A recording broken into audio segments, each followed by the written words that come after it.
Welcome back to BCN news.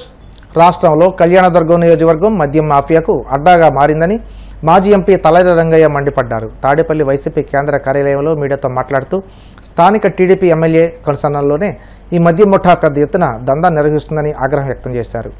నియోజకవర్గంలో అన్ని మద్యం దుకాణాలు ఎమ్మెల్యే హస్తగతం చేసుకుని అధిక రేట్లతో విక్రయించడంతో పాటు అనుబంధంగా బెల్ట్ షాపులను ఏర్పాటు చేసి వెచ్చలవిడిగా మద్యం అమ్మకాలు చేస్తున్నారని ధ్వజమెత్తారు.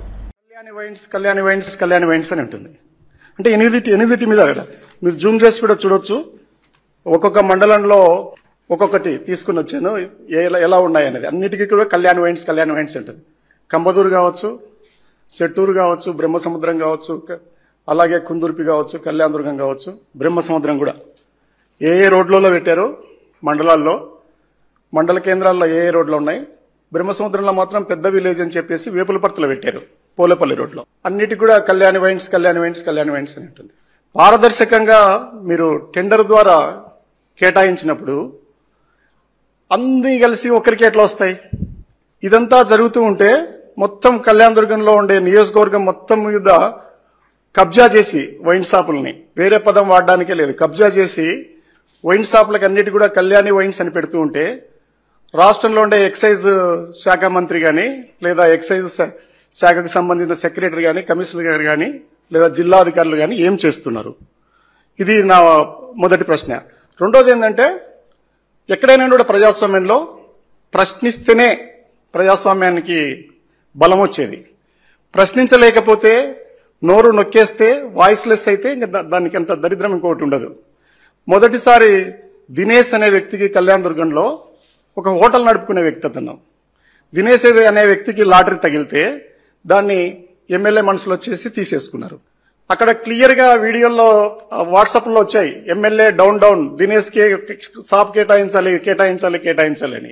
దాన్ని అది పెద్ద ఎత్తున వైరల్ అయింది జిల్లా వ్యాప్తంగా. అది బయటికి రాదు, మిగతా వాళ్ళకి తెలియాలంటే ఇక్కడికి వచ్చే మాట్లాడాల. అక్కడ జరిగినప్పుడు ఏమైందంటే అతన్ని ఆ షాపును కూడా లాగేసుకున్నారు. అంతేకాకుండా అతనికి జీవనాధారంగా ఉన్న ఏముంది, ఆ హోటల్ కూడా దాన్ని ఖాళీ చేయించేశారు. అంటే ఎవడైనా కూడా నోరెత్తితే వాడి జీవనోపాధుల మీద, వాడి కడుపు మీద కొడతారు. ఇది కాకుండా ఒక ఔత్సాహికుడు, పేరు నేను ఎందుకు చెప్పాలనుకోవట్లేదు, అతను తన స్నేహితుడి కోసం గట్టిగా ఎమ్మెల్యే డౌన్ డౌన్ అని అడిచాడు. అతను ప్రజా సంఘాల్లో వాటిల్లో పనిచేస్తుంటాడు, పెద్ద నమ్మకం ఉన్న వ్యక్తి. ఏదైనా ఇలాంటి విషయాలు వస్తే అతను కూడా కొన్ని రోజుల తర్వాత దండం పెడుతూ ఎమ్మెల్యే లాంటి గొప్ప వ్యక్తి లేడు రాష్ట్రంలో కానీ దేశంలో కానీ అని స్టేట్మెంట్ ఇచ్చేసినాడు. అది అట్లా మంత్రం వేసినట్టుగా మళ్ళీ ఆ వ్యక్తి. అది ఎలా వీలు పడుతుంది? ఇది కాకుండా నేను ఖచ్చితంగా చెప్పదలుచుకున్నది ఏమిటంటే, ఎక్సైజ్ శాఖ మంత్రి గారు, ముఖ్యంగా కొల్లు రవీంద్ర గారు, మీ శాఖ కింద ఏం జరుగుతుందో మీరు చూసుకోవాలా. చంద్రబాబు నాయుడు గారిని గురించి కూడా నేను అడగదలుచుకుంది ఏంటంటే, గట్టిగా ఇక్కడ నుంచి మీరు ఎక్కడైనా బెల్ట్ షాప్ పెడితే బెండు తీసేస్తానని, ఇట్లా వేలు పెట్టి తాట తీస్తానని బెదిరించారు అందరినీ కూడా. అసలు ఆ బెదిరింపు చూస్తే చంద్రబాబు నాయుడు ఒక్క బెల్ట్ షాప్ కూడా రాష్ట్రంలో భరించలేడేమో, పెడితే నిజంగానే బెండు తీస్తాడేమో, తాట తీస్తాడేమో అని అందరూ జడుచుకునేంత పరిస్థితి మీరు కల్పించారు. కానీ జరుగుతున్నది ఏమిటి?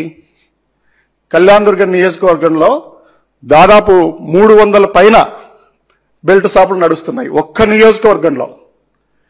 ఒకవేళ ఎవరైనా వెరిఫై చేయదలుచుకుంటే నేను ఊర్ల పేర్లతో సహా, వ్యక్తులు నడుపుతున్న వ్యక్తి పేర్లతో సహా, వాళ్ళ కులం పేరుతో సహా ఇవ్వగలను. ఒక కుందుర్పిలోనే 80 షాపులు నడుపుతున్నారు, బెల్ట్ షాపులు.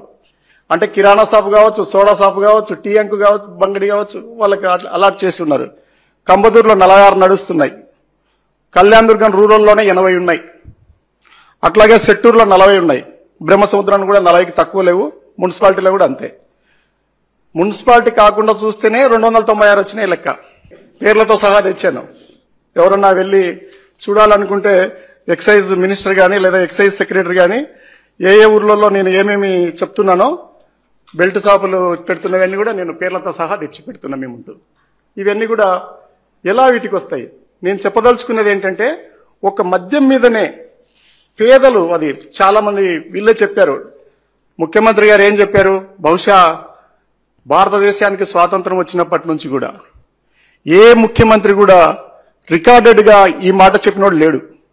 ఎవడైనా కూడా నాణ్యమైన విద్య ఇస్తానని చెప్పిన ముఖ్యమంత్రిని చూసింటాం, లేదా నాణ్యమైన వైద్యాన్ని ఇస్తామని చెప్పిన మంత్రిని చూసి ఉంటాం. కానీ నాణ్యమైన మద్యాన్ని సరసమైన ధరలకు ఇస్తానని చెప్పినోడిని ఎవరిని చూడలే, ఎక్కడ కూడా వినలేదు ఎప్పుడు కూడా.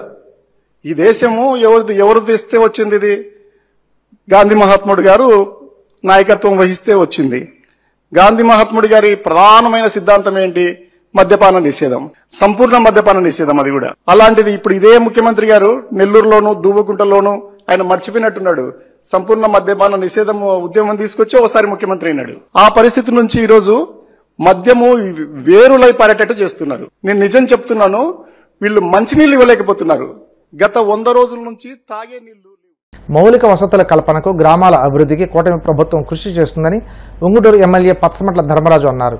ఏలూరు జిల్లా భీమడోలు మండలం పొలసానపల్లి గ్రామంలో పల్లెపల్లెకు పచ్చమట్ల కార్యక్రమంలో ఎమ్మెల్యే ధర్మరాజు పాల్గొన్నారు. దీనిలో భాగంగా స్థానిక పొలసానపల్లి సచివాలయం వద్ద సర్పంచ్ షేక్ రహీమా బేగం హసన్ అధ్యక్షతన ఏర్పాటు చేసిన సమావేశంలో గ్రామస్తులతో ఎమ్మెల్యే ముఖాముఖి అయ్యారు. పలువురు ఇచ్చిన వినతులను స్వీకరించి కొన్నిటిని తక్షణం పరిష్కరించారు. కూటమి ప్రభుత్వం అధికారంలోకి వచ్చిన తర్వాత గ్రామంలో జరిగిన అభివృద్ధిని, సంక్షేమ పథకాల అమలును ఎమ్మెల్యే వివరించారు.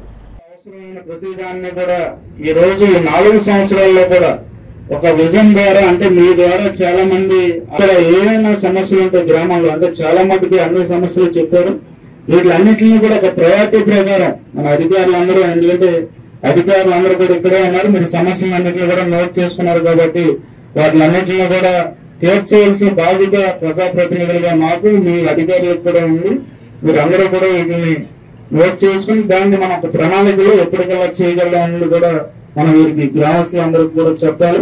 అలాగే మనకి సంక్షేమ పథకాల్లో కూడా ఎవరైతే అర్హత ఉంది ఎవరికన్నా రాకుండా ఉంటే వాళ్ళందరూ కూడా ఇక్కడ అప్లై చేసుకుని ఉంటే, అంటే అందరికీ కూడా చాలా మందికి వస్తున్నాయి. ఎట్టి పరిస్థితుల్లో ఏమైనా ఇబ్బందులు ఉండి రాకపోతే ఇక్కడ అప్లై చేస్తే వాళ్ళు అన్నట్లు కూడా ఫాలోఅప్ చేసి మీకు అందరికి కూడా వచ్చేటట్టు చేస్తాం. మనకి తల్లికి బంధనం ద్వారా అందరికీ వచ్చినాయి. ఎవరన్నా ఎక్కడైనా ఇబ్బందులు ఉంటే వాటిని కూడా తెలియజేయచ్చు. అలాగే అన్నదాత సుఖీభావ ద్వారా ఎవరైతే అర్హులు ఉన్నారో వాళ్ళందరినీ కూడా ఐడెంటిఫై చేశారు. ఇంకెవరన్నా అందులో గుర్తించబడకపోతే వాళ్ళని కూడా నోట్ చేసుకునేదానికి, అలాగే ఏపీఎం పథకం ద్వారా మనం 3 సిలిండర్ని ఆల్రెడీ ఇచ్చాం. దాంట్లో కూడా ఎవరన్నా ఇంకా అర్హత ఉండే గ్రామాల్లో ఉంటే వాళ్ళకు కూడా చేసేయడానికి సమస్యలు తెలుసుకుని ఆ విధంగా మనకి ప్రణాళిక అనేది తయారు చేసుకోవడానికి అవకాశం ఉంటుంది. కాబట్టి ఒక రోడ్లు అవచ్చు, డ్రైన్స్ అవచ్చు, వేరే ఏదైనా యాక్టివిటీస్ కి అవకాశం ఉంటుంది. కాబట్టి ఆయన మీ దగ్గరికి వచ్చి మీ సమస్యలు తెలుసుకోవడానికి వచ్చారు. కాబట్టి ఇది మంచి సదావకాశం మనందరికీ కూడా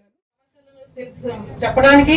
మనం ఏ ఎమ్మెల్యే గారి ఆఫీస్ కో, లేకపోతే ఎంఆర్ఓ గారి ఆఫీస్ కో, ఎండిఓ ఆఫీస్ కో, కరెంట్ ఆఫీస్ కో వెళ్లే పని లేదు. స్వయంగా ఎమ్మెల్యే గారే ఇక్కడికి వచ్చి అధికారులతో ఉండి మన ప్రాబ్లమ్స్ విని అవి సాల్వ్ చేసే విధంగా పల్లెపల్లెకు పచ్చమట్ల అనే ప్రోగ్రాం ద్వారా ప్రజల్లో మమేకం అవ్వడానికి చేసిన గౌరవ ఎమ్మెల్యే గారికి ప్రజల తరఫున, అధికారుల తరఫున ధన్యవాదాలు తెలియజేస్తున్నాను. అనకాపల్లిలో జాతీయ ఎస్సీ కమిషన్ సభ్యుడు వడ్డేపల్లి రామచందర్ పర్యటించారు. కలెక్టరేట్లో జిల్లాధికారులతో సమీక్షించారు. నిర్దేశించిన మార్గదర్శకాల ప్రకారం పనిచేయని అధికారులు, ఉద్యోగులను సస్పెండ్ చేయడంతో పాటు అవసరమైతే జైలుకు పంపే అధికారం కమిషన్కు ఉందన్నారు. జిల్లాలో విద్యార్థుల ఉత్తీర్ణత శాతం పెంపుదలపై విద్యాశాఖ అధికారులను అభినందించారు. అట్రాసిటీ కేసుల్లో పోలీస్ శాఖ సత్వరమే విచారణ పూర్తి చేసి ఛార్జిషీటు దాఖలు చేయాలని, దాడుల కేసుల్లో కౌంటర్ కేసులు నమోదు జరగకుండా జాగ్రత్తలు తీసుకోవాలన్నారు. అనకాపల్లి జిల్లా సమీక్ష సమావేశం. ఒక సమీక్ష సమావేశంలో నేషనల్ ఎస్సీ కమిషన్ సభ్యునిగా సమీక్ష చేయడం జరిగింది. ఈ సమీక్షలో హరిజన గిరిజనులకు రావాల్సినటువంటి ఉపాధి అవకాశాలు, self employment scheme, industries, bankers and backlog vacancies, promotions, compensative appointments ఏవైతున్నాయో అన్నిటి విషయాల మీద అన్ని డిపార్ట్మెంట్, అంటే సుమారు ఒక 44 డిపార్ట్మెంట్ హెచ్ఓడీలతోటి సమీక్షించడం జరిగింది. వాళ్లకు రావాల్సినటువంటి ప్రభుత్వం నుండి చేరాల్సినటువంటి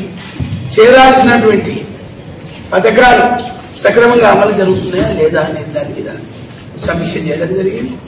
ముఖ్యంగా పోలీస్ కేసుల విషయంలో కూడా కేసులు ఎన్ని కేసులైనాయి, మర్డర్ కేసులు ఎన్నైనాయి, ఎఫ్ఐఆర్లు ఎన్నైనాయి అనే విషయం కూడా ఎస్పీ గారు, కలెక్టర్ గారు ఇద్దరు యొక్క పర్యవేక్షణలో ఏమేమి పనులు అవుతున్నాయనే విషయం మీద చర్చించడం జరిగింది. చాలా విషయాలలో రాష్ట్ర ప్రభుత్వాలు కొంత సబ్సిడీ, మేము ఒక సూచన మీ ద్వారా తెలియజేసేది అంటే రాష్ట్ర ప్రభుత్వాలు ఏదైతే జిల్లా పరిశ్రమల కేంద్రం ద్వారా వాళ్ళు ట్రాన్స్పోర్ట్ రంగం కానివ్వండి, పరిశ్రమ రంగంలో గాని సబ్సిడీ ఆలస్యం జరుగుతున్నాయి. రాష్ట్ర ప్రభుత్వాలు ముఖ్యంగా రాష్ట్ర ప్రభుత్వం చొరవ తీసుకొని సబ్సిడీ వెంటనే వేయాలనేది కూడా మేము గవర్నమెంట్ ఆఫ్ తెలంగాణ ఆంధ్రప్రదేశ్ కి తెలియజేస్తాం. ఎందుకంటే సబ్సిడీలు ఆలస్యం జరుగుతున్నాయి. దానివల్ల పాపం ఎవరైతే ఎస్సీలు గాని ఎస్టీలు గాని లోన్ తీసుకున్న వాళ్లకు బ్యాంకులో వాళ్ళ యొక్క కెరియర్ ఖరాబ్ అయిపోతుంది. రాష్ట్ర ప్రభుత్వాలు కూడా ఆలోచించి పేదవానికి మేలు జరిగే విధంగా మేలు చేయాలనే కూడా సూచన ఇవ్వడం జరిగింది.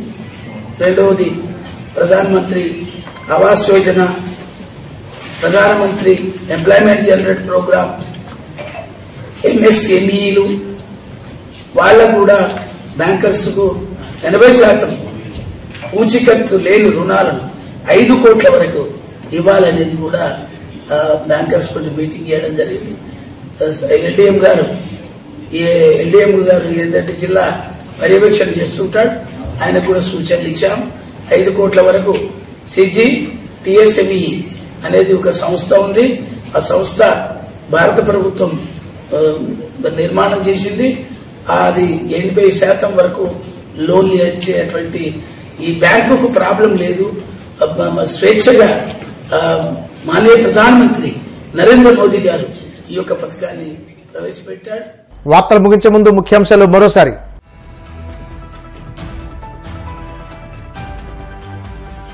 రాష్ట్రంలోని 5 మున్సిపల్ కార్పొరేషన్లకు స్వచ్ఛ సర్వేక్షణ్ అవార్డులు. ఢిల్లీలో రాష్ట్రపతి చేతుల మీదుగా అవార్డులు అందుకున్న పురపాలక శాఖ మంత్రి నారాయణ.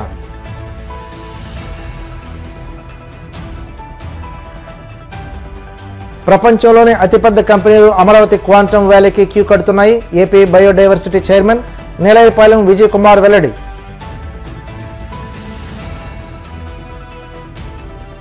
ఉండి నియోజకవర్గంలో బాబు షూరిటీ మోసం గ్యారంటీ కార్యక్రమం. కూటమి ప్రభుత్వం రాష్ట్ర ప్రజలను మరోసారి మోసం చేసిందన్న వైసీపీ ఎమ్మెల్సీ బొత్స.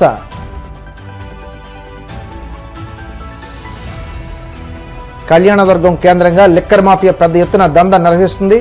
అనంతపురం మాజీ ఎంపీ తలారి రంగయ్య ఆరోపణ. ఈ వార్తలు ఇంతటితో సమాప్తం. మరిన్ని వార్తల కోసం BCN digital YouTube channel, Facebook page follow అవ్వండి. అప్డేట్ వార్తల కోసం ప్లీజ్ సబ్స్క్రైబ్.